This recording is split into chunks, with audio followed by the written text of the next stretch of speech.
Alhamdulillah, alhamdulillahil malikil dayyan, al-karimil manan, ar-rahimir rahman, khaliqil insan wal zan, wa zakiri man zakara wa sakiri man sakarah, wa nashiri man nasara wa khafiri janbi man istaghfarahu, wa ma sya'ibin khairi fi sa'ban. Ahmaduhu hamdan yadumu alal dawam, waskuruhu ala khairi wal in'am, wa atubu ilaihi min az-zunubi wal asham, wa astaghfiruhu min kulli dhanbin amiltuhu fil amdi wal nisyan, wa asyhadu an la ilaha illallah wahdahu la syarika la lahul malikul dayyan, wa asyhadu anna sayyidana wa nabiyana Muhammadan abduhu wa rasuluhu sayyidu waladi Adnan sallallahu alaihi wa ala alihi wa syabihi salatan wa salaman daimaini mutalazimaini ala mamaril layli lil wal zaman wa salam taslima qasira. Amma ba'du, fa ya ibadallah, ittaqullaha haqqa tuqatih wa la tamutunna illa wa antum muslimun. Ma'asyiral muslimin, sidang jamaah Jumat yang dimuliakan oleh Allah. Pertama dan utama sekali, marilah dalam kesempatan yang berbahagia ini kita memanjatkan rasa syukur serta puji kehadirat Allah Subhanahu wa taala. Karena atas karunia limpahan rahmat, hidayah serta inayah Allah, kita pada siang yang berbahagia ini masih dapat berkumpul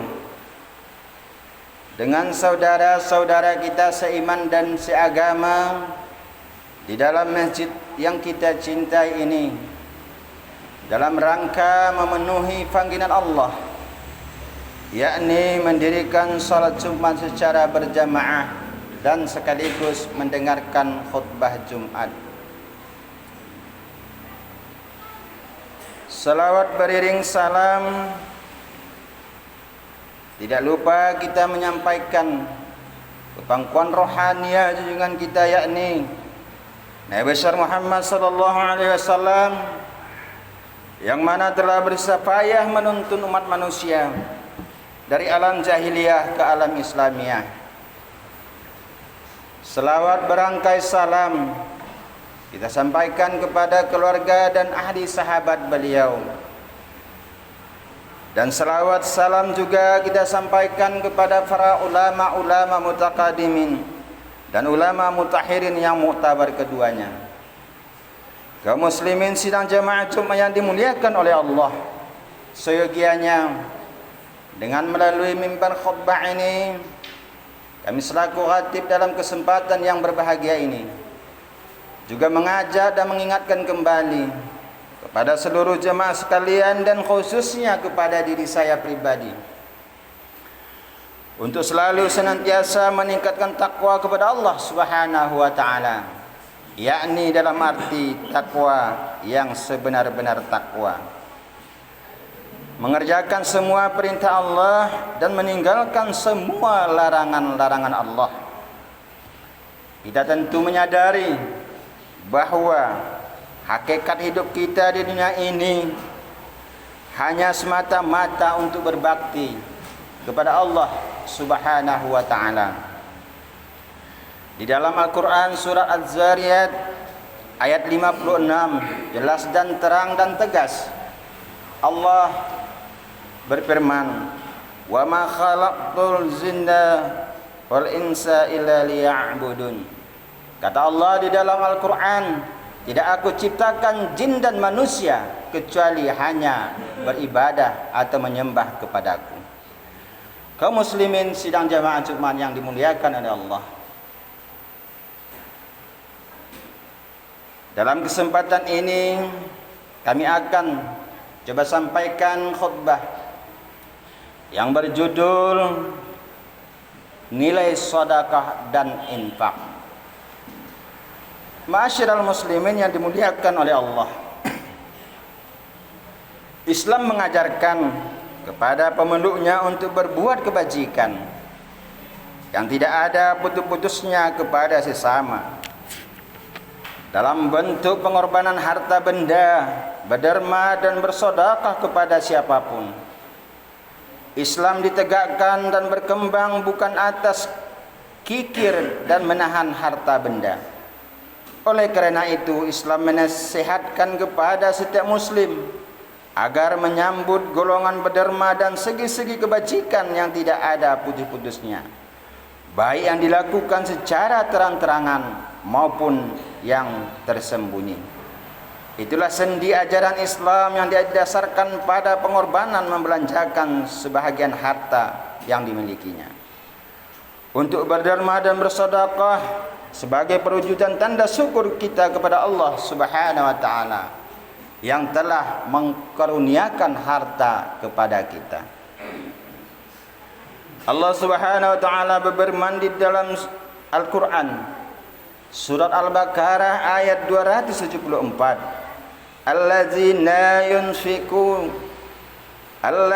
yunfiquna amwalahum bil-laili wan-nahari syirran wa 'alaniyatan falahum asruhum 'inda rabbihim wa la khaufun 'alaihim wa la hum yahzanun. Yang artinya orang-orang yang menafkahkan hartanya di malam dan di siang hari secara terang-terangan dan tersembunyi, maka mereka akan mendapat pahala di sisi Tuhannya. Tidak ada kekhawatiran terhadap mereka dan tidak pula mereka bersedih hati. Masyarakat muslimin yang dimuliakan oleh Allah, setiap muslim hendaknya berhemat dalam mengeluarkan hartanya untuk memenuhi kepentingan kehidupannya, agar hartanya tidak habis begitu saja. Sebab ia berkewajiban mengajak orang lain dalam menikmati dan memanfaatkan harta yang Allah titipkan atau karuniakan kepadanya. Kekayaan hendaknya kita gunakan membantu kepentingan umum, menolong fakir miskin, dan ikut meringankan penderitaan orang yang susah dan tidak mampu. Rasulullah sallallahu alaihi wasallam bersabda dalam sebuah hadis yang diriwayatkan Imam Muslim, "Ya ibna Adama, innaka in tubaddilil fadla khairun laka wa in tumsikhu sarun laka wa la tulami ala kafatin wa la biman ta'ulul yadul ulya khairun minal yadi syubla." Yang artinya, wahai anak Adam, kalau engkau mendermakan kelebihanmu, itu lebih baik bagimu, dan apabila engkau tahan saja, itu berbahaya bagimu, dan engkau tidak tercela atas kesederhanaan, dan dahulukan orang-orang yang menjadi tanggunganmu, dan tangan yang di atas atau yang memberi lebih baik daripada tangan yang di bawah atau yang menerima. Kaum muslimin yang dimuliakan oleh Allah, termasuk seutama-utama nikmat Allah yang diberikan kepada hamba-hambanya adalah kelapangan rezeki. Dan sebaik-baik harta adalah harta yang dapat menjaga seorang manusia dari meminta-minta. Barang siapa yang mengetahui harga diri, hendaklah giat berusaha untuk memperoleh harta yang dapat menjaga martabat dirinya dan menghindarkan dirinya dari meminta-minta. Selanjutnya, hendaklah kita mau membelanjakan harta yang kita peroleh itu pada jalan kebaikan, Dan Rasulullah sallallahu alaihi wasallam mendorong kita untuk mau bersedekahkan harta kepada orang-orang yang membutuhkan. Dan pemberian itu dimulai dari orang-orang yang menjadi tanggungan kita dan kemudian kerabat-kerabat kita, sehingga pahalanya lebih berlipat ganda. Allah melarang memboroskan harta dan memerintahkan agar membersihkan harta kepada kaum kerabat dan fakir miskin. Karena orang yang mubazir, tidak mengeluarkan harta yang berguna, adalah perusak yang bodoh. Tidak punya perhitungan, menyanyiakan harta pada keinginan nafsu tertentu. Bagaimana orang-orang yang semacam ini bisa membayarkan hak yang telah menjadi kewajibannya? Allah Subhanahu wa taala berfirman di dalam Al-Qur'an surah Al-Isra ayat 26 dan 27. Wa ati dal qurba haqqahu wal miskina wa ibnas sabil wa la tubazzir tabsira innal mubazirina kanu ikhwanash sayatin wa kana syaitanu lirabbih kafura, yang artinya, dan berikanlah kepada keluarga yang dekat akan haknya, dan kepada orang miskin dan orang yang dalam perjalanan, dan janganlah kamu menghambur-hamburkan hartamu secara boros. Sesungguhnya pemboros-pemboros itu adalah saudara-saudara syaitan, dan syaitan itu adalah sangat ingkar kepada Tuhannya. Kaum muslimin sidang jamaah Jumat yang dimuliakan oleh Allah, sebetulnya murah hati atau dermawan itu dapat dipelajari, tentu saja dengan membiasakan diri sejak dari kecil serta meniru tingkah laku yang diamalkan oleh baginda Rasulullah sallallahu alaihi wasallam. Dengan demikian akan bertahan di dalam hati sanubari bahwa apa yang telah didermakan itu bukanlah sia-sia, sebab baginda Rasulullah sallallahu alaihi wasallam sendiri telah mengamalkannya. Seandainya apa yang telah kita dermakan itu sia-sia, tidak mendapat balasan dari Allah, pastilah baginda Rasulullah tidak melakukannya serta tidak menganjurkan kepada umatnya untuk berbuat demikian. Dengan cara demikian akhirnya sifat kikir akan terkikis habis dari jiwa seseorang dan berganti dengan sifat kedermawaan. Tidak ada yang paling dermawan di dunia ini kecuali baginda Rasulullah sallallahu alaihi wasallam. Sejak kecil beliau telah membiasakan berlaku murah hati dan dermawan. Sewaktu baginda Rasulullah menikah dengan Siti Khadijah, seorang janda yang kaya raya, beliau tidak latah menggunakan harta istrinya untuk berpoya-poya. Sebaliknya harta itu dipergunakan untuk menyantuni para fakir miskin, membantu orang-orang yang lemah ekonominya, dan sebagai bekal untuk beribadah di Gua Hira.